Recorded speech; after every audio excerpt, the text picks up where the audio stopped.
सुप्रभात।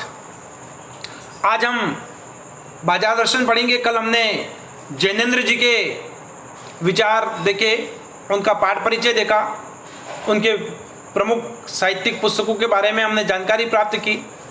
हमने देखा कि उन्होंने बाजारवाद को उपभोक्तावाद की संस्कृति माना है। यह आज व्यक्ति है जो दिखावे की संस्कृति में जी रहा है। जैनेन्द्र जी कहते थे कि आज व्यक्ति बाहरी चमक दमक के पीछे दौड़ता हुआ भागता रहता है। आज इस पाठ के मूल सारांश की तरफ जाते हैं बाजार दर्शन के, कि लेखक अपने मित्र की कहानी को बताता है कि वे बाजार में एक मामूली सी चीज लेने गए हैं, परंतु वापस बंडलों के साथ लौटे हैं। यानी लेने के लिए एक छोटी सी चीज गए, लेकिन साथ में बहुत सारा सामान ले आते हैं।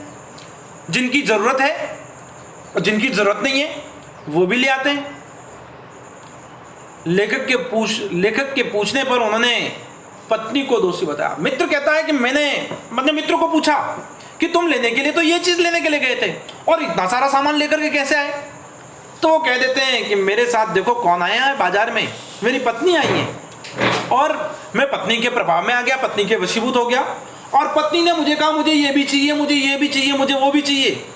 तो पत्नी को जो चाहिए वो सब मैंने खरीद लिया।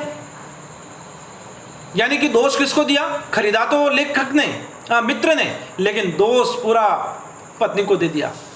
यानी कि लेखक के अनुसार पुराने समय से पति इस विषय पर पत्नी की ओट लेते हैं। यानी कि जब घर में कुछ हो जाता है या बाजार चले गए, कोई अनावश्यक चीज खरीद के ले आए, तो दोष किसको दे दिया?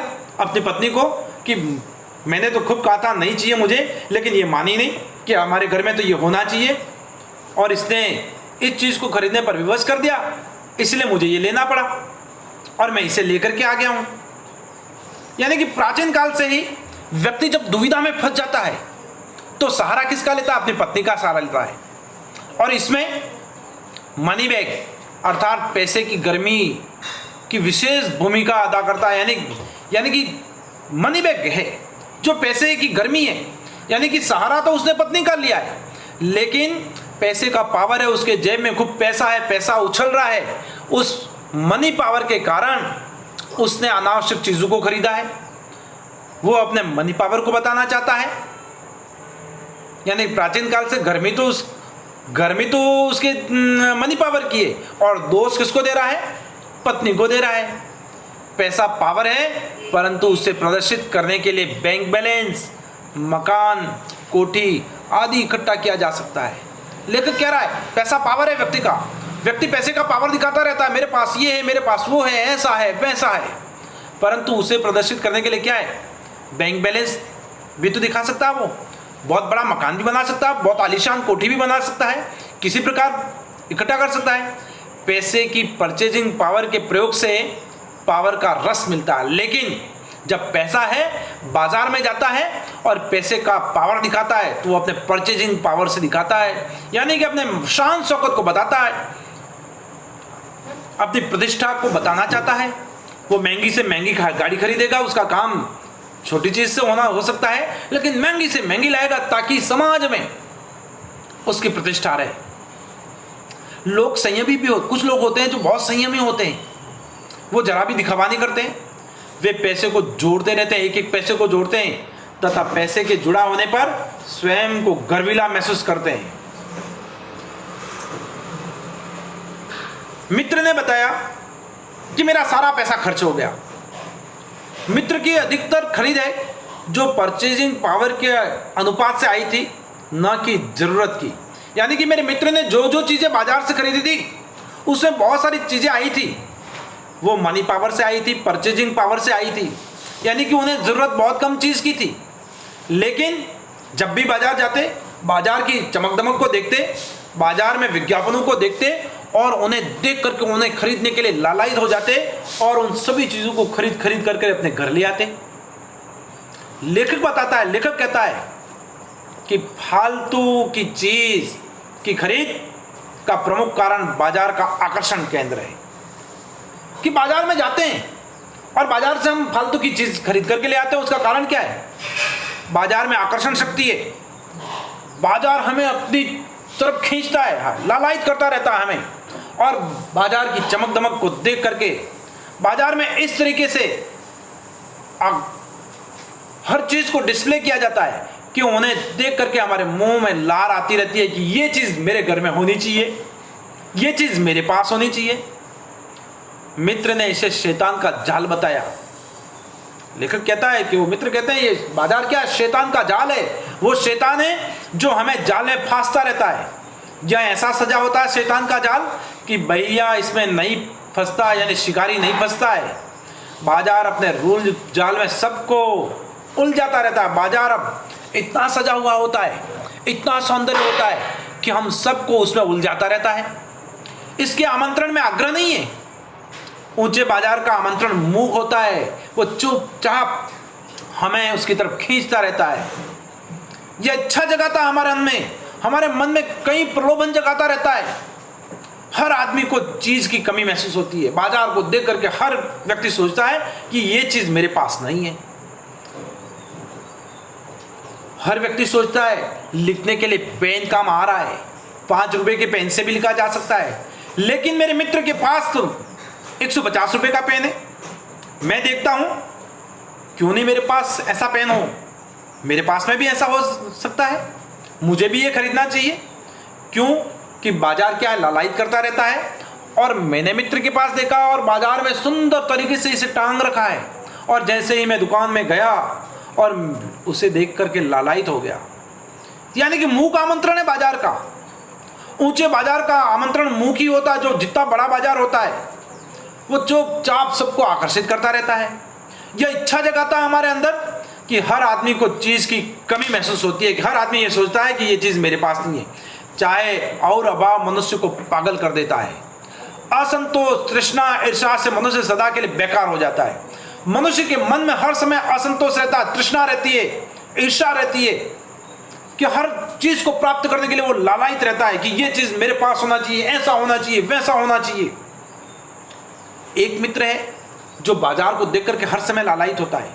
लेखक अपने दूसरे मित्र का उदाहरण देता है। लेखक अपने दूसरे मित्र के बारे में कहता है कि दूसरा मित्र दोपहर से पहले बाजार गया तथा शाम को खाली हाथ आ गया। एक मित्र गया, पत्नी के साथ गया और लेने के लिए कुछ और गया और बहुत सारे बंडलों को लेकर के आ गया।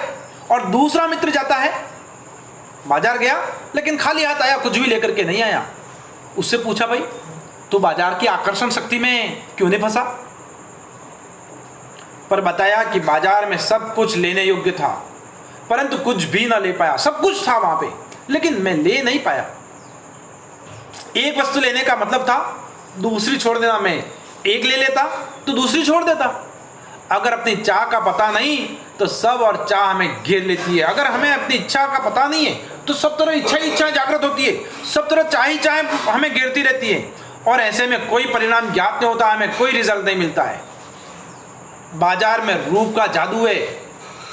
यह तभी असर करता है जब जेब भरी हो, जब जेब में खूब पैसा हो तथा मन खाली हो। जेब में खूब पैसा और मन खाली है तो कुछ भी हो सकता है। यह मन व जेब के खाली होने पर भी असर करता है बाजार।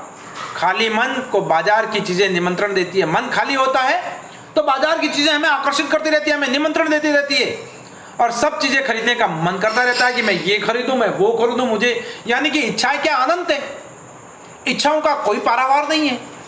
और जादू उतरते ही फैंसी चीजें आराम नहीं, खलल डालती रहती है हमारे जीवन में, खलल डालती प्रतीत होती हैं। इससे स्वाभिमान व अभिमान बढ़ता है हमारा।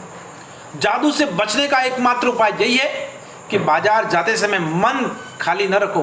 मन भरा हुआ होना चाहिए, मन संतुष्ट होना चाहिए, मन तृप्त होना चाहिए। अगर मन खाली है तो मन को तो बाजार आकर्षित करेगा। मन को खाली नहीं रखना है। मन में लक्ष्य हो तो बाजार आनंद देगा। अगर हमारे मन में कोई लक्ष्य है तो बाजार हमारे लिए बहुत अच्छा है, बाजार हमें आनंदित करता रहेगा, वो आपसे कृतार्थ होगा, बाजार को भी फायदा होगा। बाजार की उपयोगिता भी हमें दिखेगी, उसकी कृतार्थता क्या है, बाजार की क्या उपयोगिता है, वो हमें महसूस होगी। और हम मन खाली करके गए, बाजार की भी कोई उपयोगिता नहीं रहेगी। आवश्यकता के समय काम आना। मन खाली रखने का मतलब मन बंद नहीं करना है। शून्य होने का अधिकार बस परमात्मा का है, जो सनातन भाव से संपूर्ण है। मनुष्य क्या अपूर्ण है। मनुष्य इच्छाओं का विरोध नहीं कर सकता, कोई निरोध नहीं है मनुष्य की इच्छाओं का। यह लोभ को जीतना नहीं है, बल्कि लोभ की जीत है, अपने लालचों की जीत है। मन को बलात् बंद करना हठ योग है। हम मन को बल के द्वारा बंद नहीं कर सकते। वास्तव में मनुष्य को अपनी अपूर्णता स्वीकार कर लेनी चाहिए। लेखक कह रहा है मन को हम बल के द्वारा नियंत्रित नहीं कर सकते, काबू नहीं कर सकते। बलात् बंद करना है वो हठ योग है। और वास्तव में मनुष्य क्या अपूर्ण है, क्योंकि अपने मन के ऊपर कभी नियंत्रण नहीं पा सकता, इसलिए मनुष्य को अपूर्ण बताया है। सच्चा कर्म सदा इस अपूर्णता की स्वीकृति के साथ में होता है। अतः मन की भी सुननी चाहिए। हमारा मन क्या कह रहा है, मन गवाही देता है, वही काम करें, क्योंकि वह भी उद्देश्यपूर्ण है। मनमानेपन को छूट नहीं देनी चाहिए। कभी मन क्या है, मनमानी कर लेता है, मैं ये कर लूं, मैं वो कर लूं। लेखक के पड़ोस में भगत जी रहते हैं। वे लंबे समय से चूरन बेचने का काम करते हैं। चूरन बेचते थे। चूरन उनका, लोग उन्हें चूरन के नाम से कहते थे कि ये चूरन जा रहा है, देखो।